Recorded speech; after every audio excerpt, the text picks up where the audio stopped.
Marcele fez toda a formação dela de doutorado aqui na Unifesp, com o professor Bruno Silva. Agora ela é aluna de pós-doc no meu laboratório. Trabalha com quimiorreflexo e o papel do treinamento físico no modelo de insuficiência cardíaca direita, de hipertensão pulmonar, perdão. E a Marcele hoje vai falar para nós em ajustes respiratórios ao exercício físico. Depois, se vocês tiverem dúvida ou durante a aula, podem ficar à vontade para perguntar. E também fiquem à vontade para perguntar de coisas que vocês quiserem da vida científica. A Marcele é uma jovem doutora extremamente produtiva, né? E promissora, então ela é uma pessoa que seguiu a vida científica bem recentemente e tem tido frutos muito bons dessa carreira. Obrigada, Marcele. Muito obrigada, professora, pelas palavras. Bom, então, como a professora Kátia falou para vocês, hoje nós vamos conversar sobre os ajustes respiratórios, tanto agudos quanto crônicos, ao exercício físico. Só antes da gente começar, deixa eu só confirmar, vocês estão me escutando direitinho, né? Sim, professora, está tudo certo. Okay. A apresentação também está certa. Em qualquer momento, se a minha voz falhar ou qualquer coisa assim, vocês me avisem e a gente volta o slide. Tudo bem? Tudo bem. Bom, então, para a gente conversar hoje sobre esse assunto, né, dos ajustes do exercício físico para o sistema respiratório, eu separei o seguinte roteiro. Nós vamos falar primeiro sobre as características gerais e a principal função do sistema respiratório, né? Nós vamos fazer um apanhado aí nessa primeira parte. Depois, nós falaremos sobre os principais mecanismos de controle neural da ventilação. Como que essa ventilação é regulada? Então, nós passaremos para as principais respostas agudas ao exercício físico e as respostas que são esperadas após um somatório de sessões agudas. Então, as respostas crônicas do sistema respiratório ao exercício físico. Tudo bem? Então, eu começo essa conversa nossa com essa ilustração do Osserman.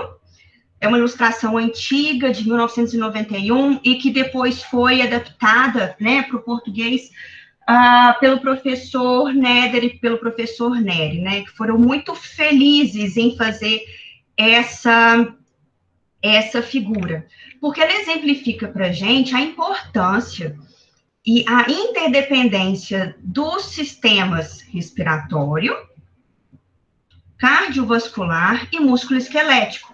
Então, hoje, na verdade, o que a gente vai fazer é completar esse quebra-cabeça.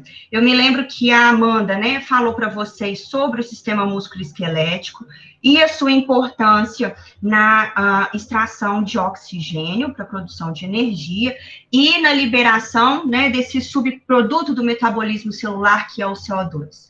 Depois veio o Michael e falou da importância do sistema cardiovascular para carregar esse oxigênio e levar para os músculos, né? E depois de carregar esse CO2 para que fosse eliminado para o meio externo.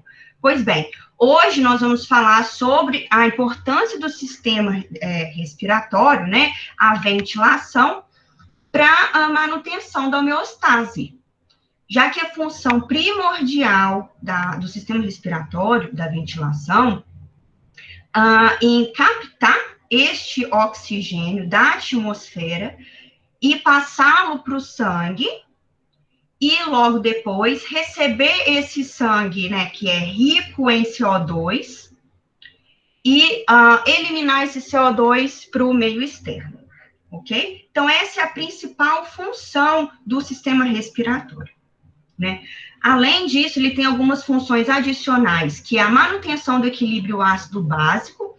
Então, por meio dessa troca gasosa eficiente, ele consegue manter os níveis do pH arterial, que a gente sabe que é essencial para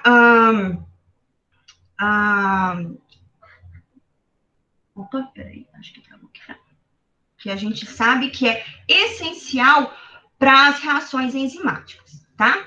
Nós também temos como função adicional a vocalização, já que para fala, é necessário o recrutamento da musculatura da respiração, musculatura acessória da respiração e das cordas vocais, ok?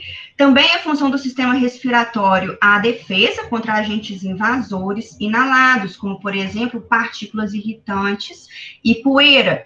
Isso é feito por meio das estruturas ciliares, que ocorrem na zona de condução e que faz parte que tem a função de preparar o oxigênio, de preparar esse oxigênio que é inalado antes da troca gasosa. Além disso, ele tem a função de termorregulação, já que quando a gente inspira, o ar ele é aquecido e umidificado. E quando a gente expira, o ar ele é resfriado. Então, a perda de calor na expiração, ajudando na termorregulação.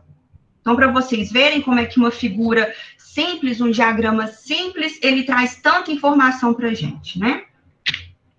Bom, então, primeiro vamos falar da estrutura do sistema respiratório, né? O sistema respiratório, ele é composto das vias respiratórias superiores e inferiores. Além disso, ele é composto dos pulmões, da caixa torácica, dos músculos respiratórios, tanto diafragma quanto os acessórios, além do grupo de neurônios que vão controlar o movimento desses músculos respiratórios, a contração e o relaxamento desses músculos respiratórios, tá?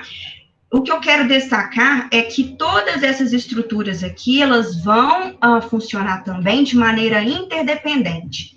Uma precisa da outra para que tenha essa função completa de troca gasosa eficiente, né? Que é a principal função do sistema respiratório.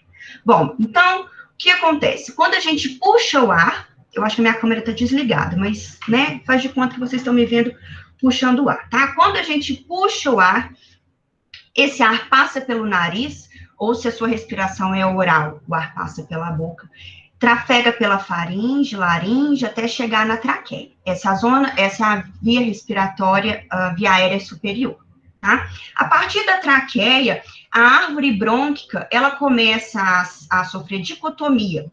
Ela começa a sofrer ramificações, diversas ramificações, como vocês podem ver nessa figura aqui, até chegar nos bronquíolos terminais, aqui na pontinha, tá?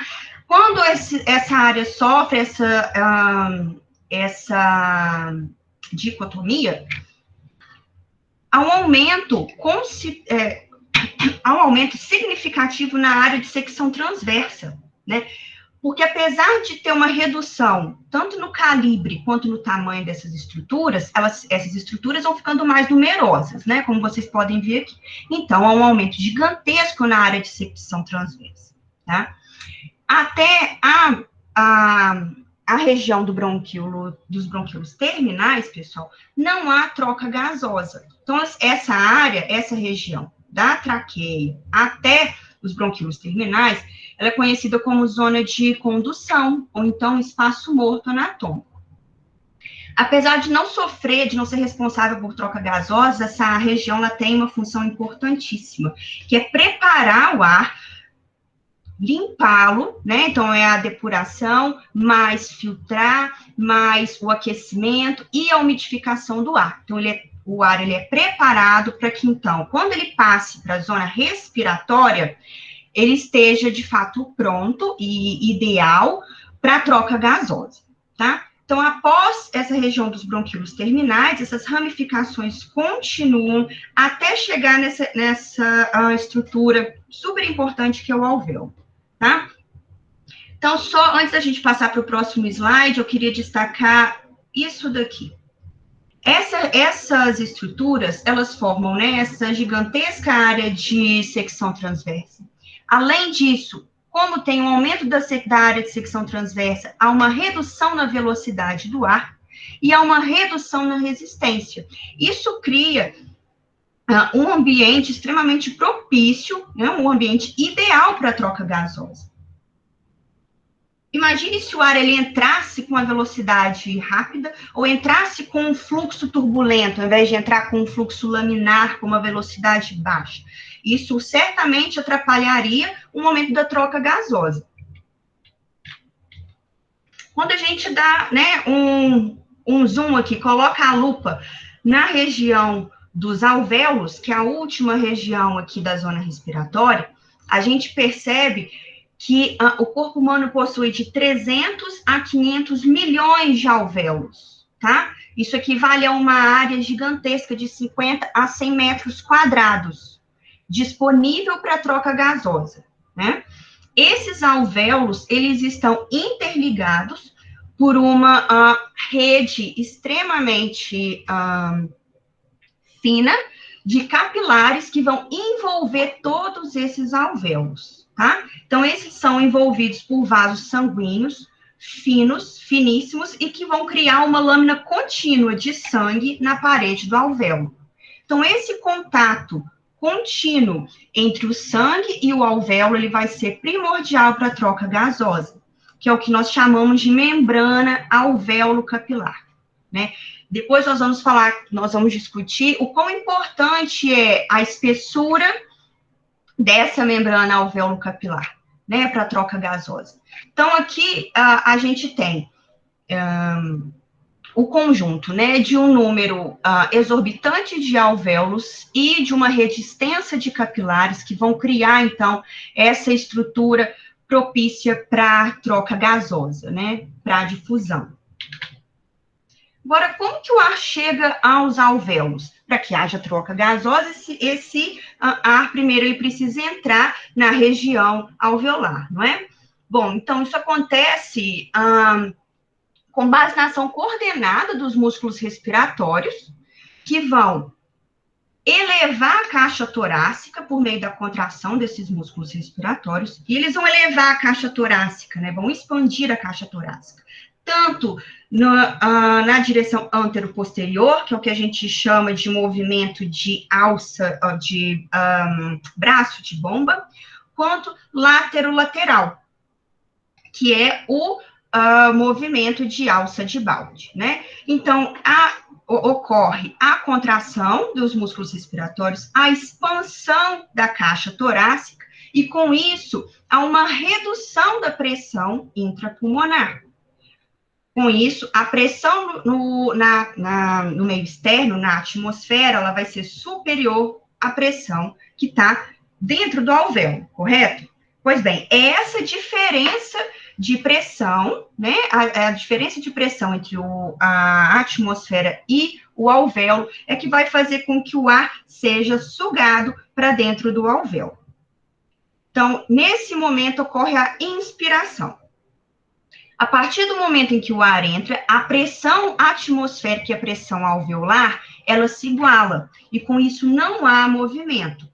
Nesse momento, nós temos, então, neurônios, nervos motores inspiratórios, que vão deixar de estimular a inspiração, deixar de estimular a contração da musculatura inspiratória. Eles deixam de estimular, com isso, ao relaxamento da musculatura inspiratória. Quando há o relaxamento, há a diminuição do volume da caixa torácica, e com a diminuição do volume da caixa torácica, a pressão no meio externo, ela passa a ser menor do que a pressão no meio intraalveolar, e com isso o ar é expulso, né? Nesse momento, então, ocorre a expiração e a expulsão do CO2 para o ar ambiente, né? Ao final da expiração, novamente, nós temos a pressão atmosférica e a pressão alveolar iguais. E nesse momento, então, novamente, a aceleração dos nervos motores inspiratórios para induzir a inspiração. E aí nós temos o início de um novo ciclo, ok? Lembrando que, no momento da expiração, né, a gente depende do relaxamento da musculatura inspiratória.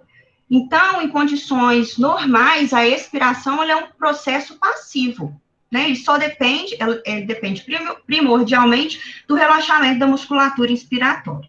No entanto, durante o exercício físico, por exemplo, a expiração passa a ser um processo ativo, né? Em que há também a contração de musculatura abdominal e de intercostal interior.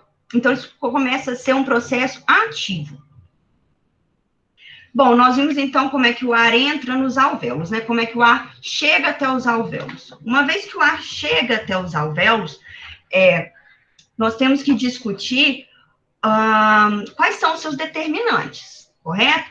Então, a gente sabe que a ventilação nada mais é do que a mobilização do ar para dentro e para fora dos pulmões. Então, a gente chama de ventilação minuto essa mobilização do ar para dentro e para fora dos pulmões por minuto.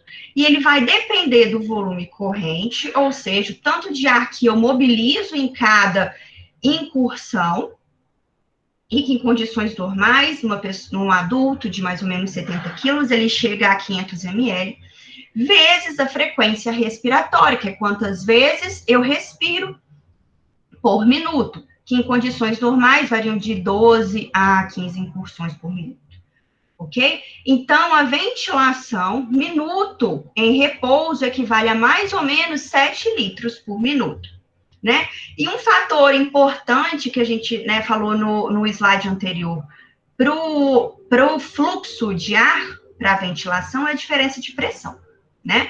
Mas um outro fator importantíssimo é a resistência das vias aéreas. Se eu tenho mais resistência, com isso eu dificulto a entrada e a saída de ar, correto? Então, eu tenho, consequentemente, que aumentar a minha pressão para que eu tenha a saída e a entrada de ar. Isso, com certeza, aumenta o meu trabalho respiratório. Então, de que forma que eu posso modular a resistência das vias aéreas, né? De que forma essa resistência das vias aéreas ela é modulada? Um dos motivos é a alteração no volume pulmonar. Como a gente viu lá no slide anterior, quando a gente aumenta distende, né, e eleva a caixa torácica, há um aumento no volume. Com isso, há distensão dos alvéolos, né, e há um aumento do diâmetro das vias respiratórias e a redução da resistência total. Por outro lado, durante a expiração, com a diminuição da caixa torácica, a compressão dessas vias respiratórias, com isso, há um aumento da resistência. Uma outra forma que o corpo humano tem de regular a resistência das vias aéreas é por meio da modulação da musculatura lisa da árvore brônquica, né? Especificamente, a árvore brônquica, ela sofre influência do sistema nervoso autônomo, já que ela tem a inervação tanto vagal quanto simpática, tá? Então, olha só, o nervo vago, né, pós-ganglionar, quando ele entra em contato com os receptores muscarínicos, ele promove a broncoconstrição. Ele também vai promover a produção de muco, que provavelmente está relacionado ao quê? Liberação, é uma atividade protetora para a liberação, por exemplo, de substâncias de alergia, por exemplo, como histamina, né? Por outro lado, em uma situação que há estimulação simpática, como, por exemplo, no exercício físico, a estimulação simpática, né, ligada a receptores beta-adrenérgicos, promove a broncodilatação. E isso faz sentido, porque durante o exercício físico, a gente precisa que mais ar entre nos pulmões, correto? E a gente também precisa que mais CO2 seja eliminado. Então, faz sentido em que o sistema respiratório lance mão de um mecanismo de facilitar a entrada e a saída de ar. Uma vez que o ar entra e chega até os alvéolos, ele precisa passar para o sistema cardiovascular, correto? Então, ele precisa passar para o capilar, sair do alvéolo e passar para o capilar. Essa passagem também vai depender, e ela é extremamente dependente da diferença de pressão parcial entre o que está no alvéolo e o que está no capilar. Então, primeiro sobre o oxigênio, né? Nós sabemos que a pressão parcial de oxigênio no alvéolo equivale a 100 milímetros de Hg. Pois bem, o capilar que chega até o alvéolo, ele está pobre em oxigênio, correto? Porque houve extração pela musculatura esquelética. Então, a pressão venosa de oxigênio, né, a pressão do sangue venoso de oxigênio, equivale a 40 milímetros de Hg. Por meio dessa diferença de pressão, ocorre a passagem do oxigênio para o capilar. E essa reoxigenação ocorre de maneira extremamente rápida. E rapidamente a pressão parcial de oxigênio no sangue arterial, ela passa a ser igual à pressão alveolar de oxigênio. Da mesma forma, acontece essa troca gasosa, né, essa passagem do CO2 do capilar, do sangue venoso, para o alvéolo, para que ele seja eliminado. Isso acontece porque, né, ao contrário ali do oxigênio, o sangue venoso está rico em CO2, né? Com uma pressão equivalente a 46 milímetros de Hg. Por uma diferença de pressão, já que a pressão no alvéolo de CO2 ela equivale a 40 milímetros de Hg, esse CO2 ele é eliminado. E, novamente, como vocês podem ver, aqui tá trocado, tá, pessoal? Aqui tá faltando um Czinho. Nesse momento, a pressão parcial de CO2 no sangue arterial ela passa a ser também 40 milímetros de Hg, tá? O que eu quero deixar claro aqui nesse slide é que essas pressões, elas permanecem estáveis quase que em todas as situações do corpo humano, tá? Incluindo o exercício físico. E os fatores que vão afetar essa troca gasosa, esse intercâmbio entre o alvéolo e o capilar, então, além da diferença de pressão, vai ser a área total da membrana alvéolo-capilar, o que faz sentido, né? Porque quanto mais alvéolo, mais a conexão com o alvéolo capilar nós teremos, né? Quanto maior a área, maior a superfície de troca. Tá? Além disso, ela vai ser altamente dependente da espessura da membrana, que também faz sentido. Então, no caso de, por exemplo, pacientes com fibrose pulmonar, a redução dessa troca gasosa por aumento da espessura dessa membrana. Bom, nós falamos como o ar entra, né, nos pulmões e chega até o alvéolo, nós falamos como que ocorre a troca gasosa, e é claro que agora a gente tem que falar sobre os capilares, né, porque são eles que vão completar essa tríade de ventilação, difusão e perfusão. Para que esse gás, né, ele passe para o sangue e depois ele possa ser utilizado pela musculatura periférica, ele precisa de uma perfusão, ou seja, um fluxo sanguíneo adequado chegando até esses capilares, correto? E precisa de uma rede de capilares íntegra, né? Bom, e aqui, como vocês podem perceber, assim como acontece na ventilação e na difusão, a resistência também vai atrapalhar e vai modular a perfusão. Então, em casos de vasoconstrição hipóxica, por exemplo, há redução da perfusão. Isso pode acontecer tanto em pacientes com doenças pulmonares, ou mesmo em indivíduos saudáveis, quando são expostos a alta altitude, por exemplo, né? O que a gente precisa lembrar também é que para que esse fluxo sanguíneo, né, essa perfusão ela ocorra de maneira adequada, a gente depende que a circulação pulmonar ela trabalhe em baixa resistência e em baixa pressão. A alta pressão, ela pode ter um efeito deletério sobre a membrana alvéolo-sangue, e a alta resistência, ela pode ter um efeito também aqui reduzindo a perfusão. Então, essa baixa resistência e baixa pressão é que vai criar um ambiente propício para uma troca gasosa eficiente. Bom, pessoal, a gente falou, né, como que o ar chega aos pulmões, a importância dessa tríade de ventilação, difusão e perfusão, para eficiência da troca gasosa. E agora a gente vai falar como que a ventilação ela é controlada, né? Bom, a ventilação, assim como um sistema cardiovascular, por exemplo, ele é controlado por meio de diversos mecanismos neurais que vão garantir depois a contração ou relaxamento da musculatura respiratória, garantindo, então, a eficiência da troca gasosa, tá? Então, para que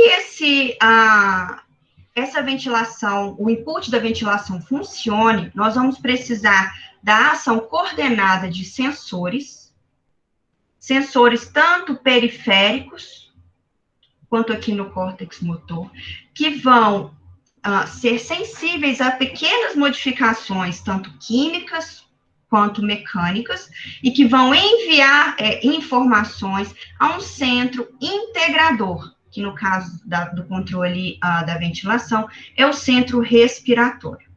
A partir, então, da integração desse centro respiratório, é que serão deflagradas respostas a órgãos efetores, né? No caso aqui, a caixa torácica, os músculos da caixa torácica e o diafragma, além da árvore brônquica, né?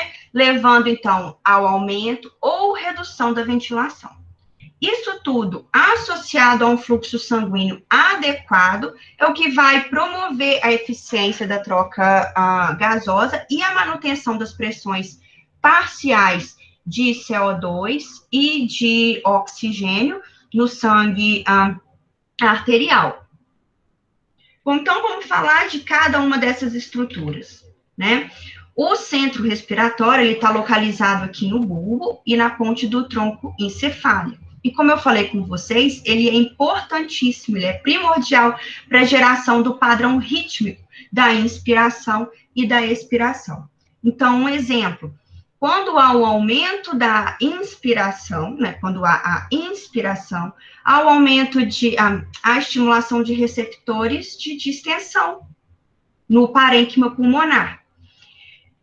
Esses receptores de distensão enviam sinais elétricos, né, informações até esse centro respiratório, que vai falar, opa, eu preciso inibir essa inspiração, para evitar o quê? Um aumento, uma extensão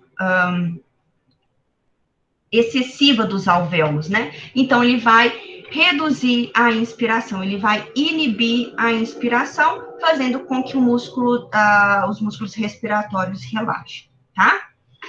E ele vai controlar a frequência e a profundidade da respiração. Um fator importante sobre o centro respiratório é que ele contém neurônios que têm propriedade intrínseca de gerar estímulos, ou seja, mesmo que a gente corte todas as aferências, todos esses sensores, ainda assim, o centro respiratório, ele é capaz de gerar um padrão inspiratório e inibição do padrão inspiratório, gerando o ritmo básico do ciclo respiratório, ok? Bom, então vamos falar um pouco sobre esses principais sensores, tá? Que eu destaquei aqui. O primeiro deles que eu gostaria de falar é dos quimiorreceptores periféricos. Esses quimiorreceptores periféricos, eles estão localizados no arco da aorta e no corpo carotídeo, né? Aqui na bifurcação entre a carótida interna e externa. E esses receptores, eles são extremamente sensíveis à redução na pressão parcial de oxigênio no sangue arterial. Também são sensíveis à hipercapnia, que é o aumento da pressão de CO2, e da produção de íons H+, tá? São estruturas extremamente perfundidas, né? E que são dependentes do fluxo sanguíneo que chegam até elas. Uma vez que essas estruturas são estimuladas, elas enviam esses sinais elétricos, esses potenciais de ação, até o centro respiratório. O centro respiratório, então, vai deflagrar por aumento da atividade nervosa simpática, por exemplo, frente a uma redução de oxigênio, aumento da atividade nervosa simpática, isso vai gerar o quê? Aumento da frequência cardíaca e aumento da pressão arterial. Mas ele também vai deflagrar, por meio de uma estimulação para os nervos motores da caixa torácica, o aumento da ventilação, sendo isso por meio do aumento da frequência respiratória e do volume corrente, né? Então, olha só como é que esse sistema, ele fecha muito bem, né? Frente a uma situação de hipóxia ou de hipercapnia, a gente tem esse aumento da ventilação, com isso, ao aperfeiçoamento da troca gasosa e da perfusão tecidual, já que também tem um aumento do débito cardíaco, isso vai fazer com que a gente tenha o aumento da pressão parcial de oxigênio para o sangue arterial, de volta aos valores de normalidade, tá? O que eu gostaria de destacar é que, bom, condições aqui de repouso, né, como eu estou agora, como vocês estão agora, não tem alteração de oxigênio, né? Ninguém está em hipóxia agora. Não há alteração de CO2. Mas esses receptores, hoje nós já sabemos que eles são sensíveis a diversas substâncias, né? Diversos estímulos. Então, por exemplo, no caso de pacientes que lidam com baixo débito, como pacientes com insuficiência cardíaca, esses sensores estão tonicamente estimulados. Há outras pessoas, por exemplo, que têm uma alta produção de estamina. Por exemplo, durante o exercício, há pessoas que têm aumento da produção de estamina durante o exercício. Então, a gente sabe que essa estrutura, ela vai estar ativada, né? Além disso, nós temos os quimiorreceptores centrais, que estão localizados no líquido céfalo-raquidiano e no parênquima encefálico. E eles são, assim como os quimiorreceptores periféricos, eles são sensíveis ao CO2, ao aumento de CO2, né, à hipercapnia, e ao consequente aumento de íons H+, que é um reflexo, né, gerando a redução do pH. E ele, pessoal, é o principal sensor para o drive respiratório em sujeitos saudáveis. Isso faz total sentido, porque frente a uma redução de pH, né, com certeza a alteração de atividade enzimática, que é primordial para todas as estruturas e atividades do corpo humano. Então, é necessário que haja o controle finíssimo dos valores de CO2, né, das pressões parciais de CO2 no sangue arterial e alveolar, né? Então, olha só para vocês verem a importância da pressão parcial de CO2, né? Um pequeno aumento de 10% na pressão parcial de CO2, ela promove um aumento da ventilação em 2 vezes. E esse aumento da ventilação, ele também é deflagrado da mesma forma, como eu falei, dos quimiorreceptores periféricos.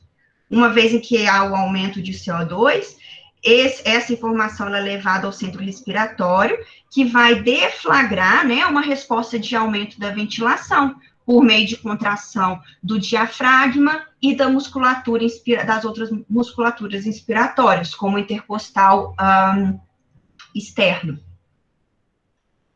Por outro lado, né, para vocês verem a diferença, é necessário um aumento de até 50% na pressão parcial de oxigênio, para que tenha um aumento desse tamanho na ventilação.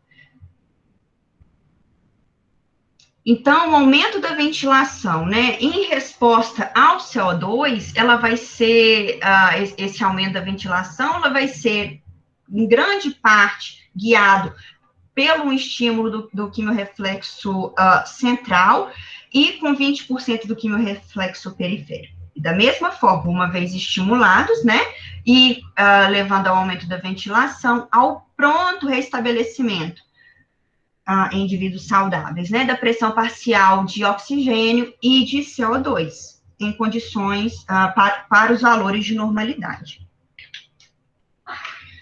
Bom, isso daqui eu achei interessante trazer, porque reflete para a gente muito bem a importância dos níveis de pressão parcial de CO2 para o controle da ventilação.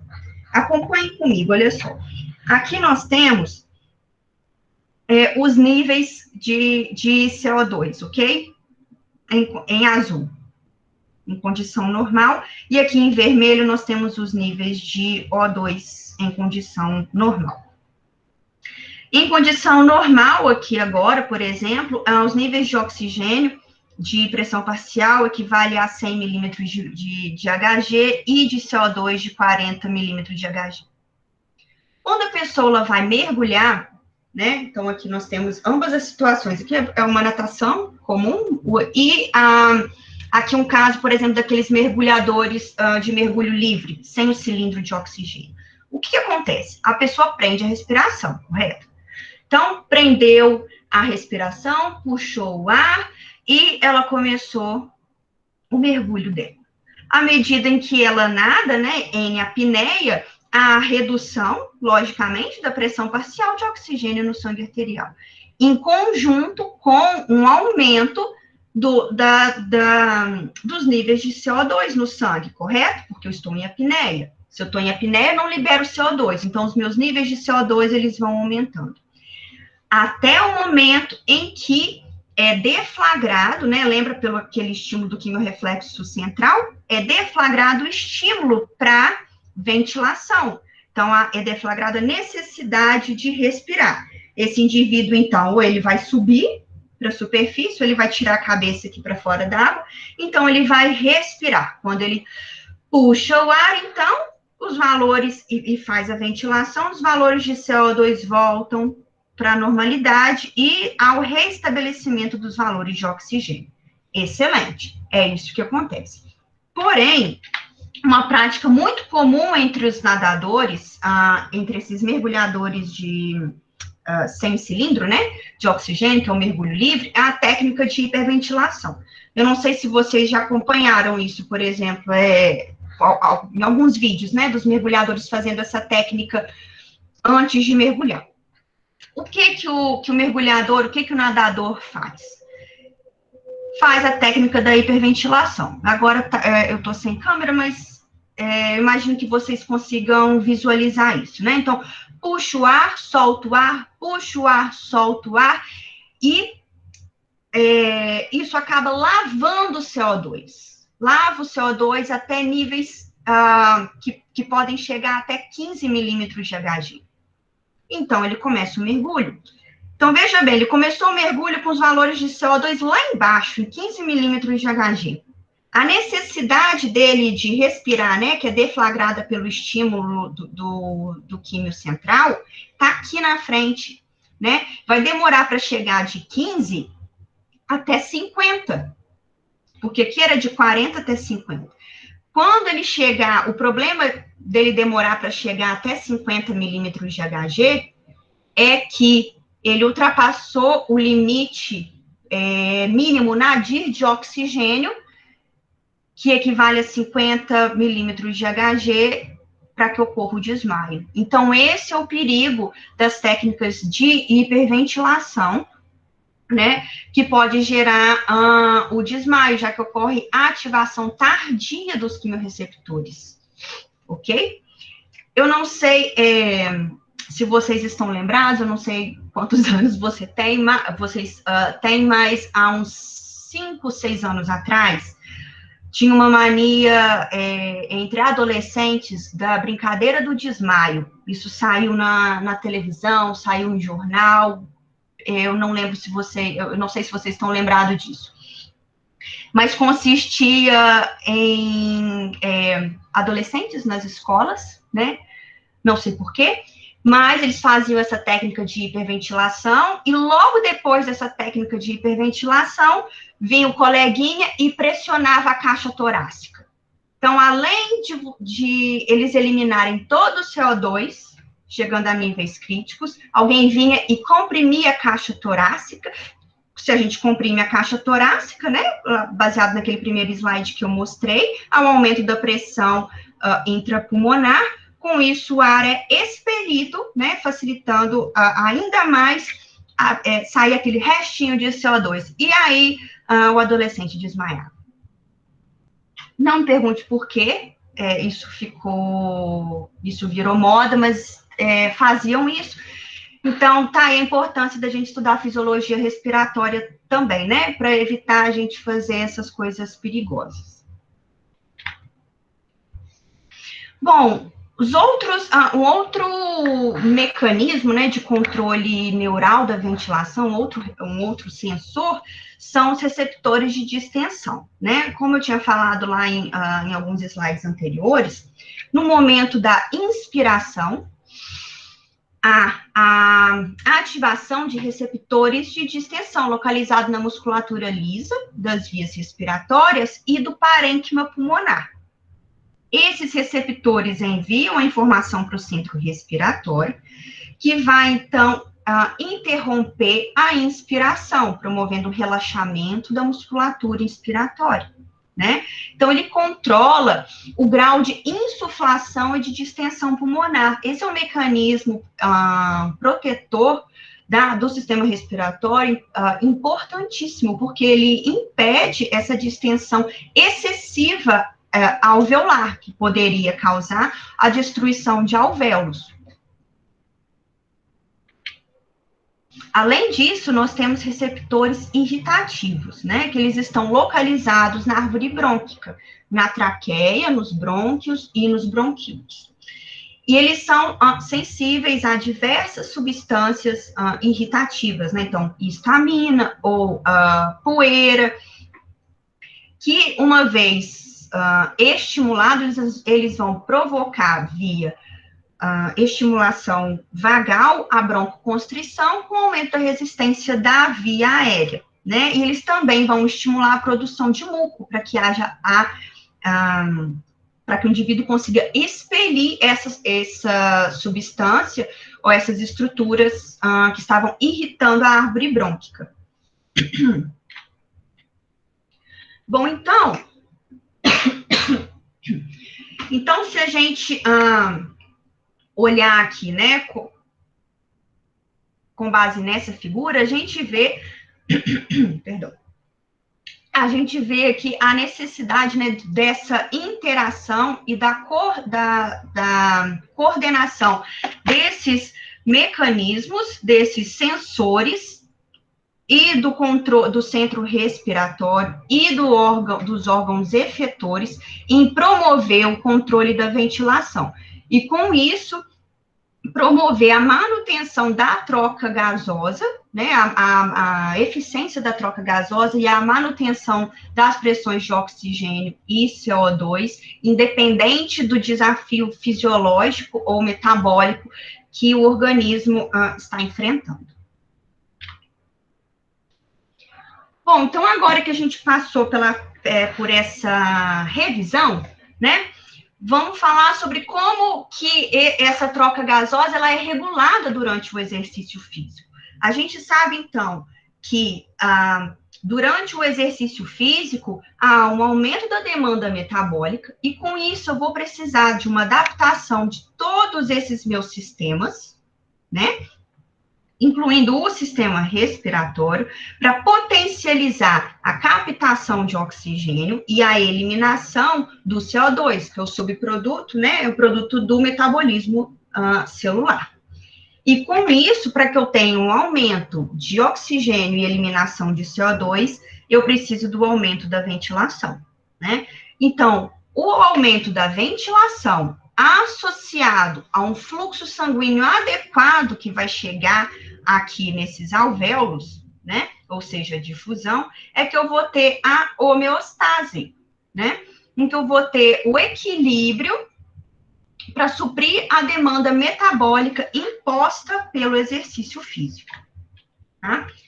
Então, deixa eu só beber uma água aqui. Então, como eu falei com vocês, durante o exercício físico, há um aumento da ventilação. Esse aumento da ventilação, ele é contínuo e proporcional ao aumento da intensidade do exercício. Então, uma ventilação que em repouso correspondia de 5 a 7 litros por minuto, ela chega até 120 litros por minuto, né? Isso é o que vai permitir um aumento da captação de oxigênio e liberação de CO2. A despeito desse aumento da ventilação, os valores, né, da pressão parcial de oxigênio e de CO2 permanecem relativamente constantes, né, numa ampla gama de situações, incluindo o exercício submáximo, tá? Então, observem só essa figura. Aqui em amarelo nós temos a pressão parcial de oxigênio alveolar e em laranja a pressão parcial de CO2 alveolar, correto? Observe que no exercício de leve a moderada intensidade, não há alteração nos valores da pressão parcial de O2 e de CO2. E o pH também permanece estável. No entanto, à medida que a gente vai fazendo o exercício físico, a extração de oxigênio pela musculatura esquelética, com isso a liberação de CO2 no sangue venoso. Então, vai aumentando a pressão parcial, a pressão venosa de CO2. Durante o exercício de alta intensidade, no entanto, né, à medida que o exercício continua, a gente tem um aumento da pressão parcial de oxigênio, que é esperado, né, já que a gente tem um aumento da captação de oxigênio, mas a gente tem uma leve redução na pressão de CO2 alveolar.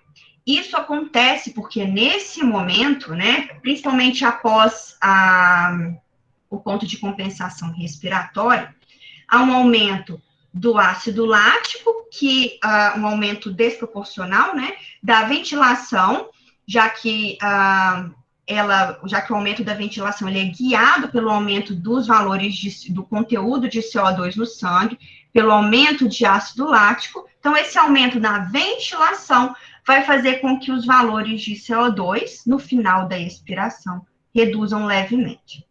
Então, como a gente pode ver aqui, o primeiro estímulo para o aumento da ventilação durante o exercício físico é o CO2, assim como a gente tinha visto lá no repouso, né? E é isso que a gente está chamando aqui de estímulo químico, um estímulo humoral para o aumento da ventilação. No entanto, se vocês observarem nessa figura, o aumento do CO2 ele não pode ser um único mecanismo para promover o aumento da ventilação, correto? Já que na maioria do tempo aqui, moderada intensidade, não tem alteração do CO2. E é aí, então, que entra aqueles receptores, aqueles sensores que nós falamos durante o repouso. Além disso, nós temos outros sensores que são estimulados durante o exercício físico e que vão promover esse incremento da resposta ventilatória durante o exercício físico. Então, o que acontece, na verdade, vai ser a ação, durante o exercício físico, né, vai ser a ação coordenada de mecanismos humorais, com o aumento do CO2, como de mecanismos neurais e do comando central, que é o mecanismo antecipatório, né, promovendo um aumento da ventilação. Especificamente, aqui no exercício, eu chamo atenção para esses sensores aqui, que eu coloquei em amarelo e em azul. O primeiro deles é o comando central, né, que é um mecanismo antecipatório. Se eu não me engano, o Michael chegou a comentar com vocês sobre o comando central, como sendo o primeiro estimulador ali, né, de incremento da pressão arterial, de aumento da frequência cardíaca durante o exercício físico. Aqui vai ser a mesma coisa para a ventilação. O que acontece é que quando a gente sabe que vai fazer um exercício, né, o córtex motor envia sinais elétricos, né, envia informação para os centros respiratórios, que vão promover o pronto aumento da ventilação antes mesmo da gente começar o exercício físico. Então, existem pessoas que antes mesmo de começar o exercício físico, eles já estão hiperventilando, fazendo com que os valores de CO2 fiquem lá embaixo. Isso pode ser observado em algumas doenças cardiorrespiratórias. Além disso, nós temos mecanorreceptores que são sensíveis à contração muscular. Né? E que uma vez em que haja contração da musculatura exercitada no início do exercício, eles também enviam informações ao centro respiratório que vão promover o aumento da ventilação, né? A contração da musculatura inspiratória. Além disso, nós temos metaborreceptores, que são estruturas, são receptores sensíveis ao aumento do ácido lático, ao aumento de íons H+, e de outras substâncias que são produzidas durante o exercício físico, e que uma vez estimulados, eles também vão percorrer esse mesmo caminho de sensor, centro integrador e órgão efetor, levando ao aumento da ventilação. Tá? Nós também teremos aqui a ampla participação dos quimiorreceptores periféricos. Isso porque, durante o exercício físico, nós temos o aumento da atividade nervosa simpática, que é um estimulador dos quimiorreceptores periféricos. Nós teremos o aumento de substâncias que são específicas do exercício físico, como angiotensina, então também vai levar ao aumento do estímulo dos quimiorreceptores periféricos. Bom, então, como que isso funciona, né, na prática? Como nós percebemos aqui nesse gráfico, durante na transição, né, do repouso para o exercício, há aquele pronto aumento da ventilação, um aumento exponencial da ventilação, né? Isso é gerado por uma ativação do comando central, lembra aquele mecanismo antecipatório? E pelos mecanorreceptores, que são estimulados pela contração da musculatura exercitada nessa transição do repouso para o exercício, né? Então, isso vai ser responsável pela fase 1 do aumento da ventilação, né? À medida que o exercício, ele segue, né, nesse contínuo, a gente tem, lembra? O aumento da produção do conteúdo de CO2, a gente tem a produção de ácido lático, a gente tem a produção o aumento da atividade nervosa simpática, isso tudo vai estimular os quimiorreceptores periféricos e vai estimular os metaborreceptores, promovendo esse incremento, né, adicional da ventilação. Além disso, e que é um aumento gradual, como vocês podem ver aqui, né? Além disso, em casos de exercício físico extremo, né? Aqui está como intenso, mas na verdade ele é extremo. O aumento da temperatura corporal, ele também vai promover um aumento adicional da ventilação, né? Então, isso completa esse comportamento bifásico da ventilação. Então, a união de todos esses mecanismos. Ao fim do exercício físico, essa pronta queda da ventilação, ela é ocasionada pela redução, né, pela interrupção dos inputs vindos pelo córtex motor, né, do comando central, e pela redução do estímulo oriundo dos mecanorreceptores, né? Ainda há um aumento da ventilação quando comparado a esses valores de repouso, como vocês podem ver. E isso ainda é em virtude daquele acúmulo de metabólitos gerado durante o exercício físico. Bom, então vamos destrinchar, então, esse comportamento da ventilação. A gente viu no outro slide que a ventilação, ela aumenta, correto? Né? Então, tem aquele aumento abrupto da ventilação. Esse aqui é o comportamento da ventilação durante um exercício incremental, tá? Um teste de exercício cardiopulmonar. Ele é incremental até o indivíduo atingir o máximo. Como vocês podem ver, esse comportamento, né, curvilíneo da ventilação, ele é ocasionado inicialmente pelo aumento abrupto do volume corrente. Lembra o que é o volume corrente? Que é a quantidade, né, o volume de oxigênio, o volume de ar inspirado e expirado a cada respiração, né, a cada incursão. Esse aumento de volume corrente, ele vai ocasionar, no começo, né, do exercício, ele vai ocasionar também uma pronta redução na relação espaço morto e volume corrente, ou seja, eu vou ter mais área de troca gasosa, mais área em que ocorre a troca gasosa, quando comparado à região de espaço morto, né, onde não há troca gasosa. À medida que a intensidade do exercício aumenta, há um platô de incremento do volume corrente, já que tem um limite, e o aumento da ventilação ela ocorre primordialmente pelo aumento da frequência respiratória. Então, um volume corrente que aqui, né, que no repouso equivaleria a 500 ml, passa a ser, por exemplo, a 2 litros, né? E, por outro lado, aqui no momento de incremento mais abrupto da frequência respiratória, um indivíduo que chegava a uma frequência respiratória de 12, 15 incursões por minuto, chega até 45, 50 incursões por minuto.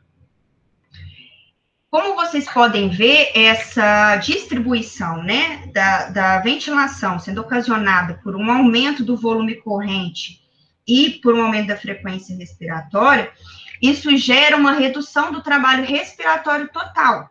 Porque se fosse mediado principalmente pela frequência respiratória durante todo o exercício, não teria tempo, né, para o ar chegar, fazer a troca gasosa e captar o oxigênio e eliminar o CO2, né? Então, isso permite um maior tempo de contato do gás, né, do ar e do gás na barreira alvéolo-sangue, ok? O aumento do volume corrente, ele vai ser ocasionado por um aumento da capacidade inspiratória, ou seja, uma redução dos volumes de reserva inspiratório e expiratório. Como que isso funciona na prática? Né? Aqui nós temos o volume corrente, que é o puxo ar, solto o ar, puxo ar, solto o ar. Então, eu puxo o ar e solto o ar. Então, a quantidade, o volume de ar que eu mobilizo durante uma inspiração forçada, né, vai, somado ao meu volume corrente, ele vai representar um aumento da minha capacidade inspiratória.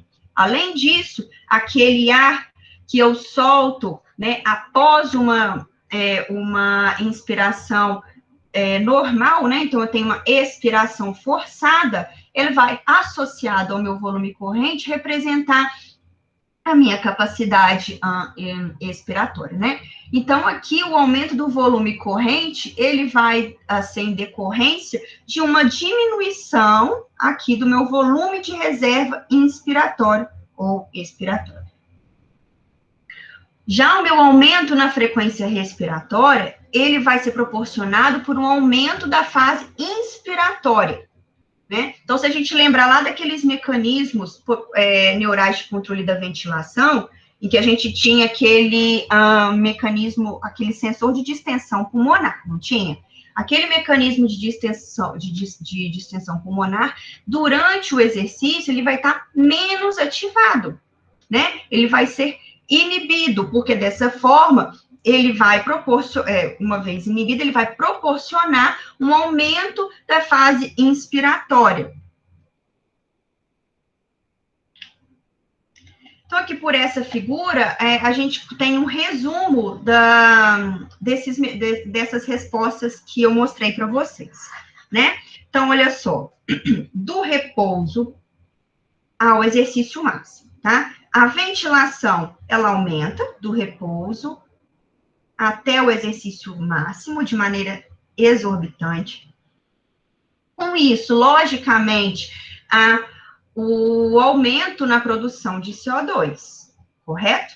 Esse aumento da ventilação no exercício leve, ele se dá principalmente pelo volume corrente, então, a quantidade de ar que eu mobilizo em cada respiração. Então, vejam a magnitude, né, de ar que eu mobilizo. À medida em que a intensidade do exercício aumenta, eu também aumento a frequência com que eu puxo o ar.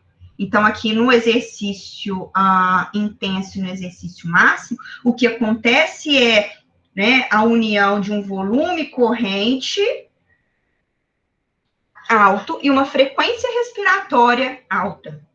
A despeito disso, eu tenho a manutenção da minha pressão parcial de oxigênio no sangue arterial e da minha pressão parcial de CO2 no sangue arterial, com aquela leve redução, lembra?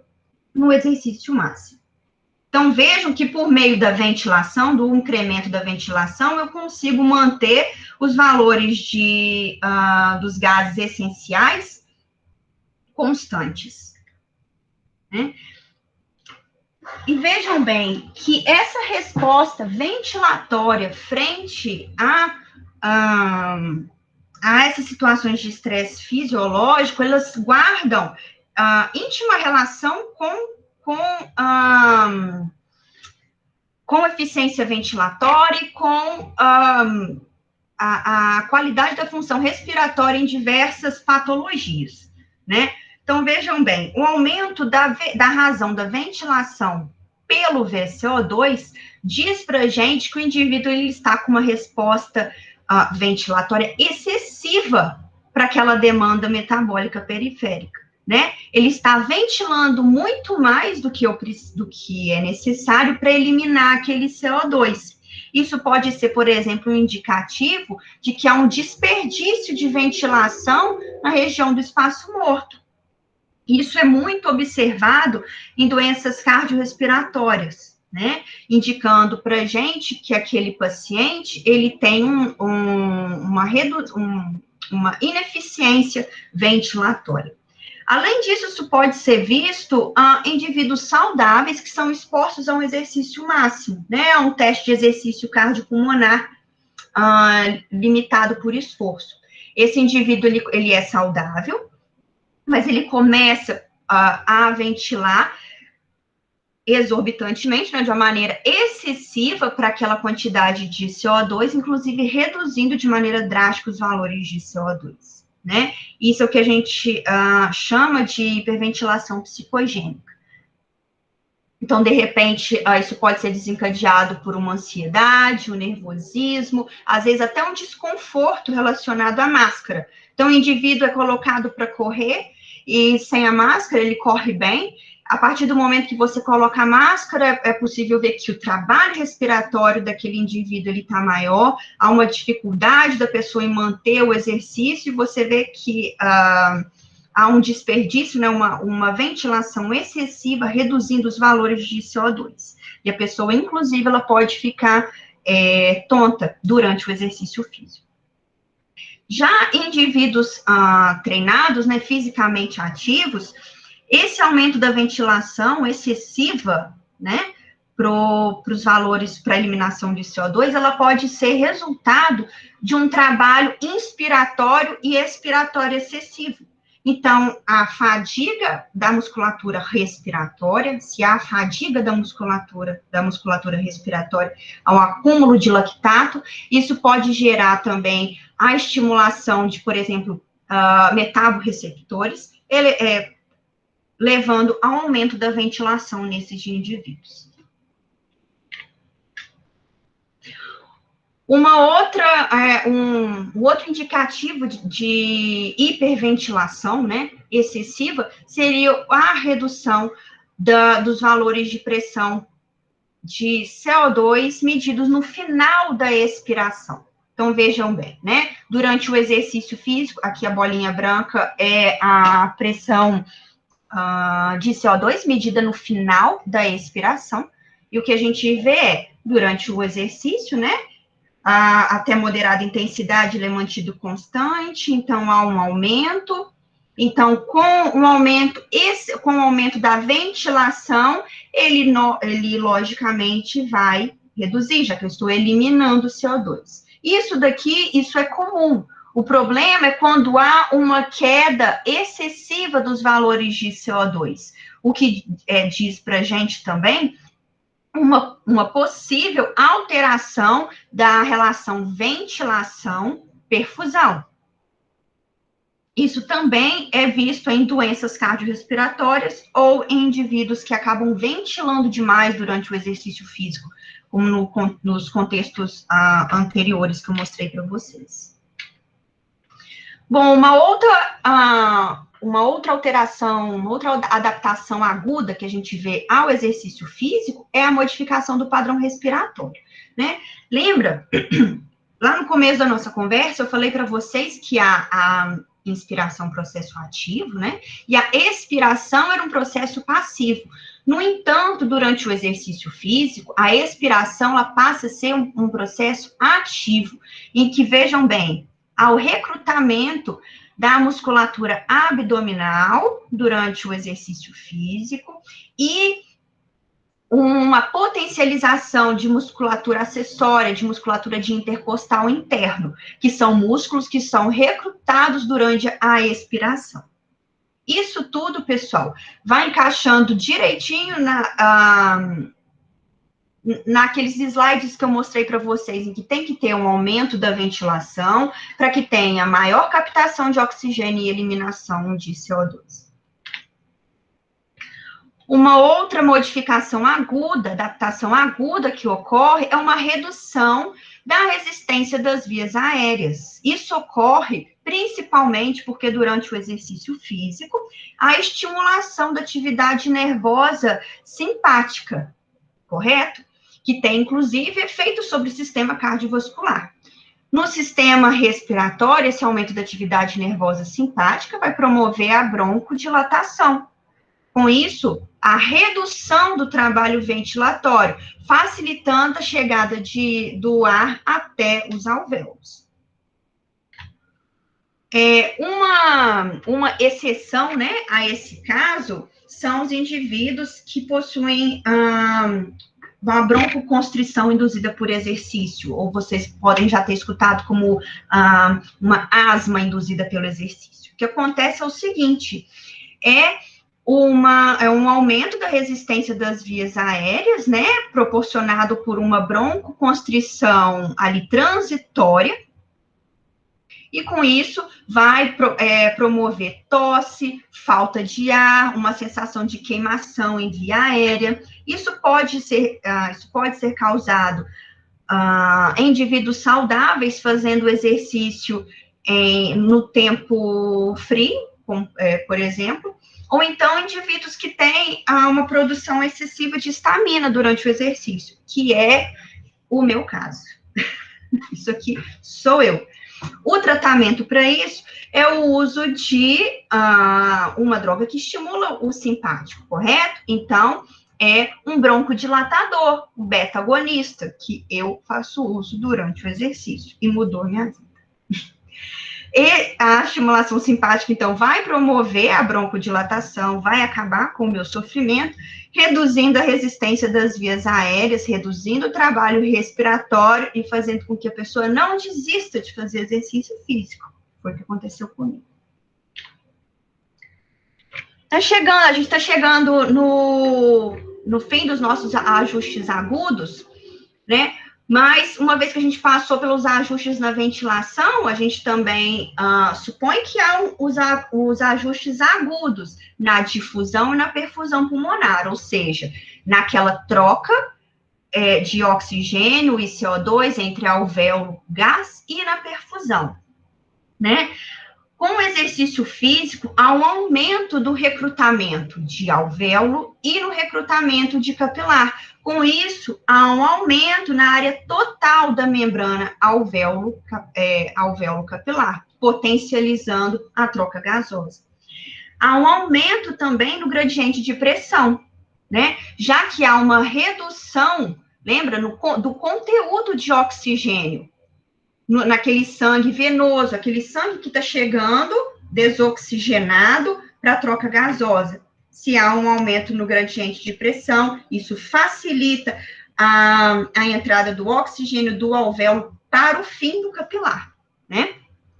Além de ter um recrutamento de capilar, né, dos capilares pulmonares, há uma distensão desses capilares pulmonares. E qual que é a importância disso?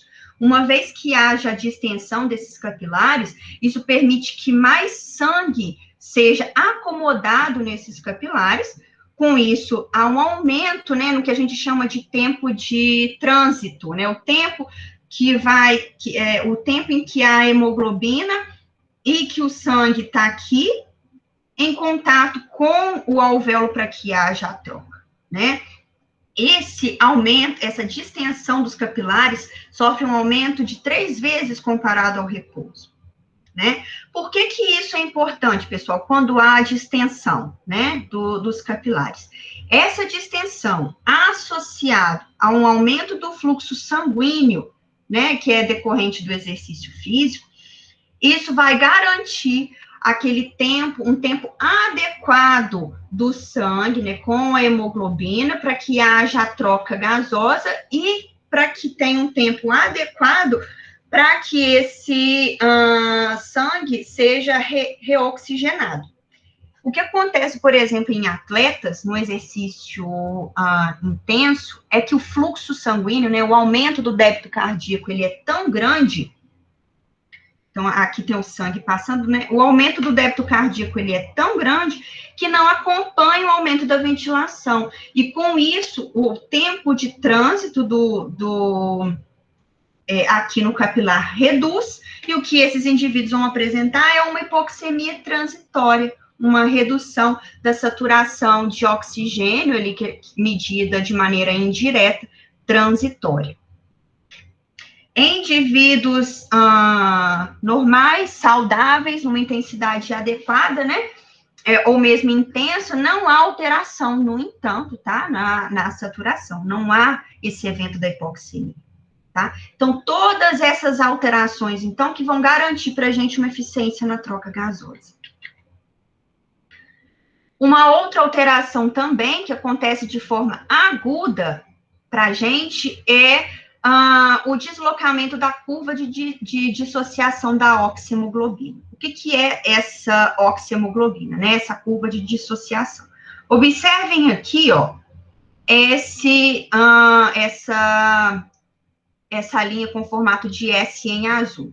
Isso mostra para a gente o percentual, né, a porcentagem da hemoglobina que está saturada com oxigênio. Quanto mais para a esquerda essa curva está, então aqui nesse pontilhado meio verde, quanto mais para a esquerda ele está, mais saturado, maior a afinidade da hemoglobina, né? Maior a afinidade do oxigênio à hemoglobina. Isso acontece no repouso. Durante o exercício, no entanto, o que ocorre é um deslocamento desse S para a direita. O que quer dizer que a afinidade de oxigênio à hemoglobina, ela está reduzida. Isso é ruim? Não, isso é bom. Por quê? Porque vai facilitar que esse oxigênio, ao invés de ficar lá colado na hemoglobina, ele seja extraído pela musculatura esquelética durante o exercício físico, né? E isso é benéfico. Esse deslocamento para o lado direito da curva de dissociação, ela é provavelmente ocasionada por esses fatores que a gente sabe que estão alterados durante o exercício físico, né? É a produção de ácido lático, levando ao aumento do CO2 e a redução do pH. E em condições extremas, o aumento da temperatura, né? Além disso, nós temos também um subproduto da glicólise, que também vai gerar esse deslocamento da curva de dissociação da hemoglobina.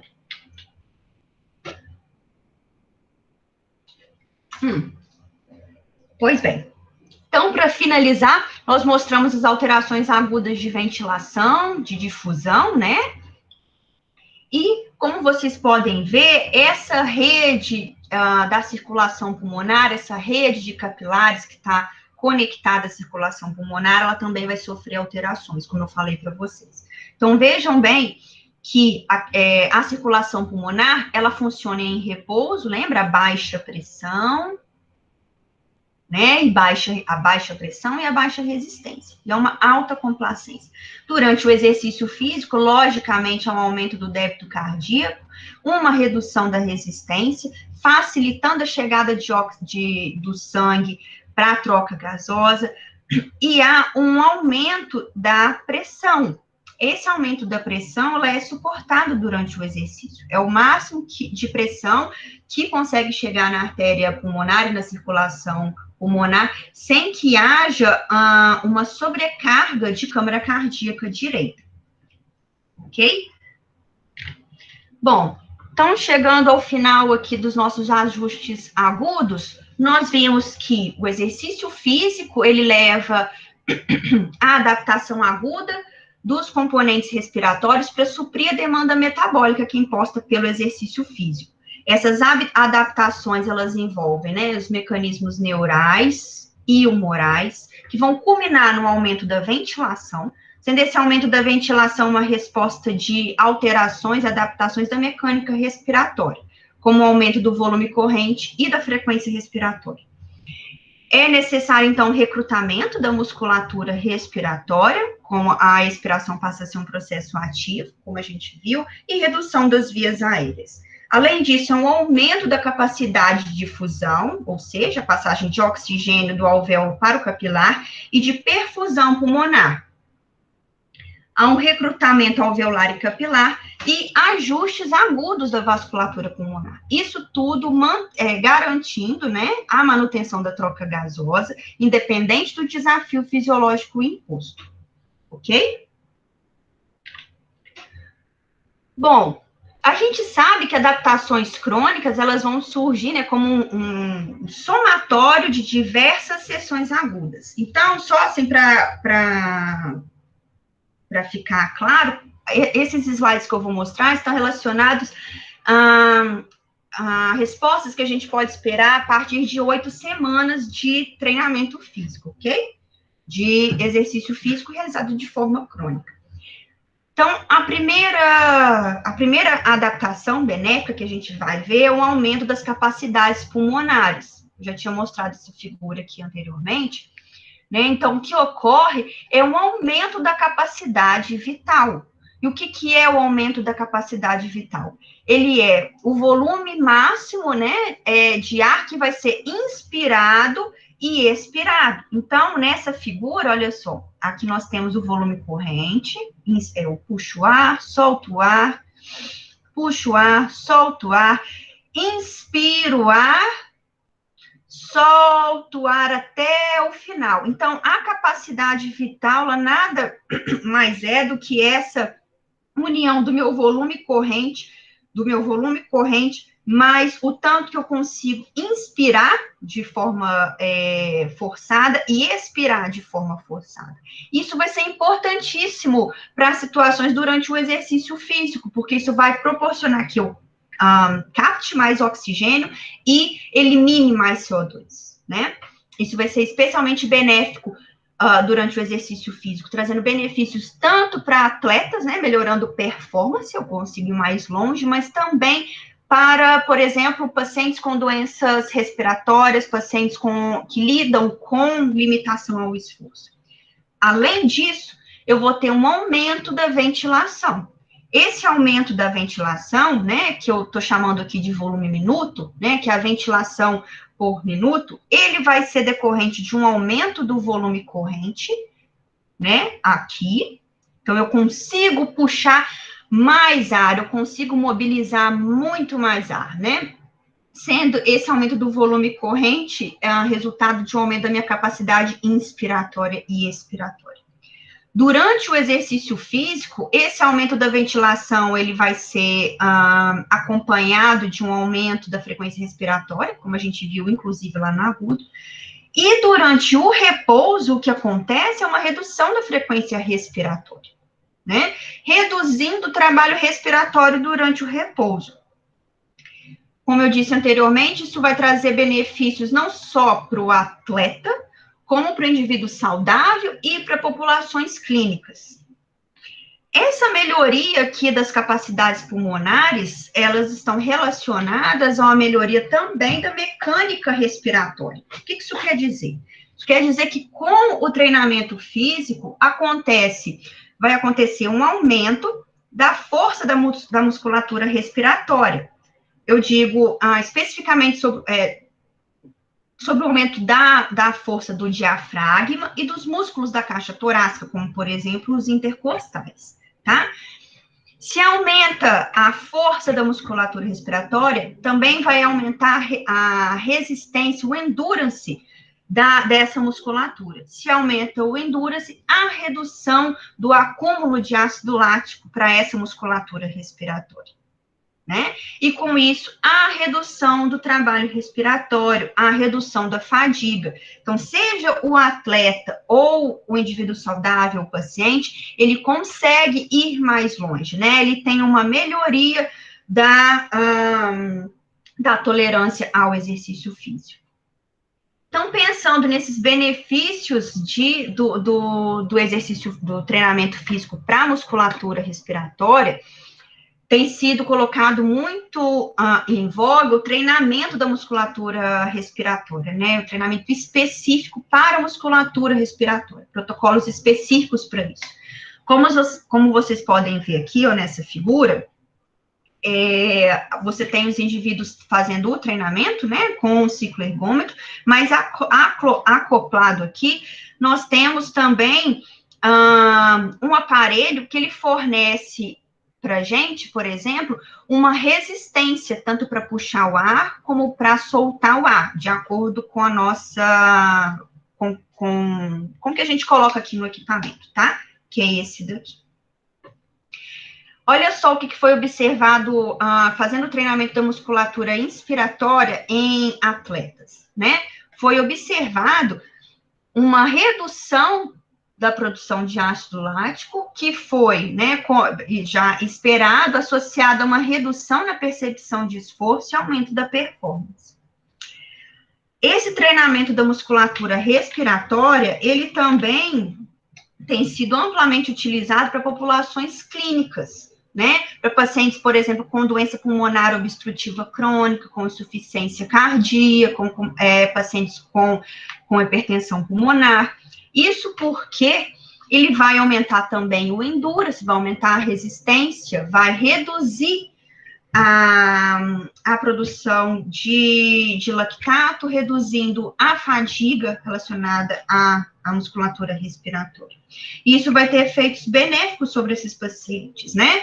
Isso vai promover uma redução da dispneia, e no caso deste estudo aqui, o treinamento da musculatura respiratória, ele melhorou a tolerância ao esforço, né? Aqui, exemplificado pela distância à caminhada, que nesses pacientes é uma medida de capacidade funcional importantíssima. E teve resultados diretos sobre a qualidade de vida desses pacientes. Bom, além de adaptações crônicas na ventilação, o exercício físico realizado de maneira crônica ele também vai levar a adaptações na resistência das vias aéreas. Isso porque tem sido demonstrado que a redução da inflamação e da responsividade dessas vias aéreas, por exemplo, em indivíduos asmáticos. Uma vez que ocorre a broncodilatação, como a gente tinha comentado nos slides anteriores, há uma redução do trabalho ventilatório, mais ar chega, né, ele chega de maneira mais fácil, né, e como benefício nós temos tolerância aos esforços, seja em saudáveis quanto a pacientes e em atletas, né, promovendo uma melhora da performance. Então, é isso aqui que eu também espero ter à medida que eu continuo com o meu exercício físico, né? Para eu parar de usar aquele broncodilatador, espero eu. Bom, a melhora na difusão e na perfusão pulmonar também. né? Por quê? Porque há um aumento do recrutamento de capilares pulmonares e de estruturas alveolares, tá? Com isso vai ficar mais efetiva, né, mais eficiente a captação de O2 e remoção de CO2. Isso tem um efeito direto sobre a aptidão física dos indivíduos. Também há um aumento da diferença artério-venosa, já que vai ter um aumento da extração de oxigênio, correto? Pela musculatura esquelética. Por que isso é importante? Se a gente olhar aqui, ó, lembra a fórmula do consumo de oxigênio, né, do VO2 pico? É o débito cardíaco e a diferença arteriovenosa. Se com exercício físico, se com treinamento físico eu tenho melhoria do débito cardíaco e da diferença arteriovenosa, eu vou ter um efeito extremamente benéfico sobre o consumo de oxigênio, sobre o VO2 pico, que é um padrão ouro para a discussão de aptidão física, né? Isso associado a uma resistência vascular pulmonar de maneira crônica, isso traz para a gente uma eficiência como um todo das trocas gasosas, tanto no repouso quanto frente a desafios fisiológicos. Tá? Entre os principais, né, assim, mecanismos envolvidos no treinamento físico, nós teremos a redução de substâncias pró-inflamatórias e a redução de metabólitos, como eu mostrei nos slides anteriores, um aumento de fluxo sanguíneo e redução da atividade simpática crônica. Consequentemente, essa redução e essa melhoria, ela vai reduzir estímulo excessivo para o quimiorreflexo periférico e o estímulo excessivo para o metaborreflexo, reduzindo o trabalho ventilatório, por exemplo, durante o repouso, em tanto indivíduos saudáveis quanto populações clínicas. Então, para finalizar, pessoal, eu trouxe aqui, só para exemplificar a importância do exercício físico realizado de forma crônica para populações clínicas, né? Que é o que a gente tem, assim, de exemplo de um sistema respiratório, cardiovascular, que não estão trabalhando de forma integrada, de forma eficiente, tá? Então, o primeiro caso é o da hipertensão arterial pulmonar. Nós sabemos que essa é uma doença que ela cursa com aumento da resistência vascular pulmonar e da pressão da artéria pulmonar, né? E do índice cardíaco. Isso leva à dispneia, que é a falta de ar, episódios de síncope e de intolerância aos esforços, que, consequentemente, tem um impacto extremamente negativo na qualidade de vida e independência dessas pessoas. E o que esse estudo demonstrou? Olha só que legal. Esse estudo demonstrou que o treinamento físico realizado tanto no ambiente hospitalar, né, controlado, quanto em casa, então olha a importância do treinamento físico realizado em casa também. Tá? Um exercício físico multimodal, tá? Aeróbico, resistido e da musculatura respiratória, ele foi capaz de reduzir a pressão da artéria pulmonar em 7%, comparado a indivíduos que não treinaram, reduziu a resistência da vasculatura pulmonar, veja bem, melhorou o débito cardíaco e melhorou o índice cardíaco, tá? Além disso, esses indivíduos apresentaram uma melhora do índice cardíaco e da aptidão física durante o exercício físico, que teve um impacto extremamente benéfico na melhora, né, da tolerância ao esforço e da qualidade de vida desses indivíduos. Fazendo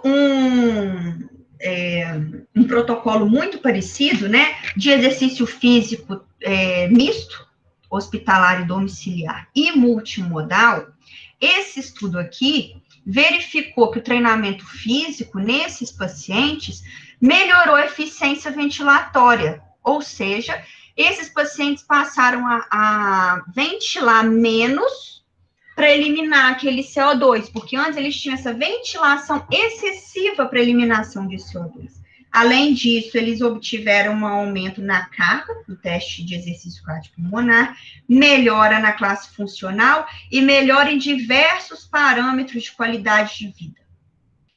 Isso foi especialmente importante, pessoal, porque o aumento do VE/VCO2, ele é um preditor independente de mortalidade para essa população, né? Por fim, eu trago esse estudo, que é fresquinho, ele saiu recentemente, e que mostra para a gente também os benefícios da reabilitação cardíaca, né, do exercício físico realizado de forma crônica em pacientes com insuficiência cardíaca.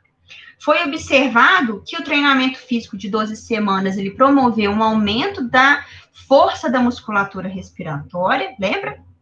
Um aumento da ventilação pulmonar, né, o volume minuto, e uma redução da dispneia. Isso culminou em um aumento da tolerância ao exercício, um aumento da capacidade funcional, esses indivíduos caminharam mais. Isso também culminou uma redução da hospitalização, que é crucial para essas populações clínicas, especialmente agora, nesse momento de pandemia que a gente está vivendo, né? Quanto menos essas pessoas ficarem dependentes do hospital, melhor. E teve um reflexo na melhora da qualidade de vida. Isso tudo mostrando para a gente os benefícios do exercício físico quando realizado de forma crônica, né?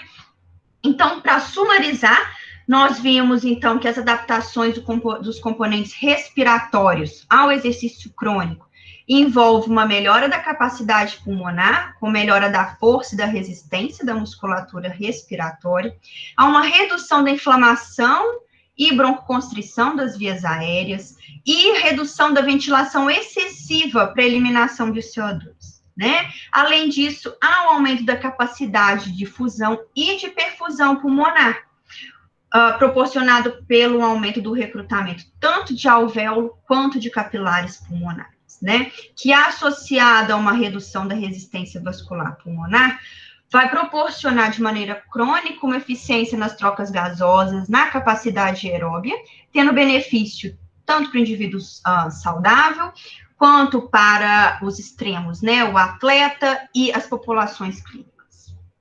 Ok? Bom, pessoal, muito obrigada. Eu vou parar de compartilhar aqui a minha tela, mas vocês fiquem à vontade para fazer pergunta, viu? Obrigado, Marcele. Ótima aula. Pessoal, perguntas? Eu espero que meu sotaque não tenha atrapalhado. Foi incrível. Eu não consegui assistir tudo, mas a parte que eu vi foi maravilhosa. Muito obrigada. Obrigada. Pessoal, alguém tem alguma pergunta para Marcele? O meu sotaque não atrapalhou, não, né? Não, foi uma delícia escutar.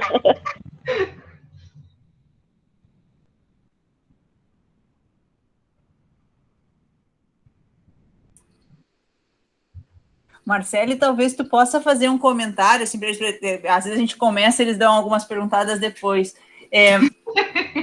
O que, assim, num paciente com doença pulmonar, e hoje a gente está vivendo essa questão do Covid, né, eu sei que tu falou ali um pouquinho no final, né, mas que tipos de benefício a gente pode esperar quando a gente reabilita um paciente, voltar a esse assunto um pouquinho, com doença pulmonar, por exemplo? Então, os benefícios da reabilitação para esses pacientes vai desde de melhora da aptidão física, né, já que tem uma melhoria, por exemplo, do débito cardíaco, tem uma melhora na extração de oxigênio, né, pela musculatura esquelética. Então, esses indivíduos também vão ter uma redução do trabalho respiratório, vão ter um aumento de força de musculatura respiratória. Isso tudo vai culminar numa melhora de tolerância.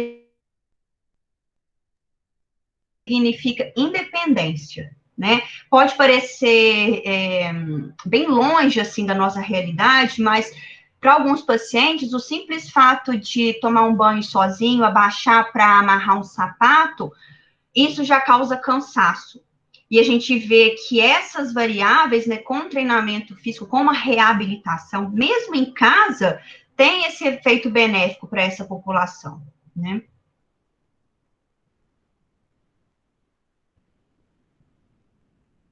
Perfeito. Mais algum Pessoal, comentário? alguma dúvida? Algum comentário?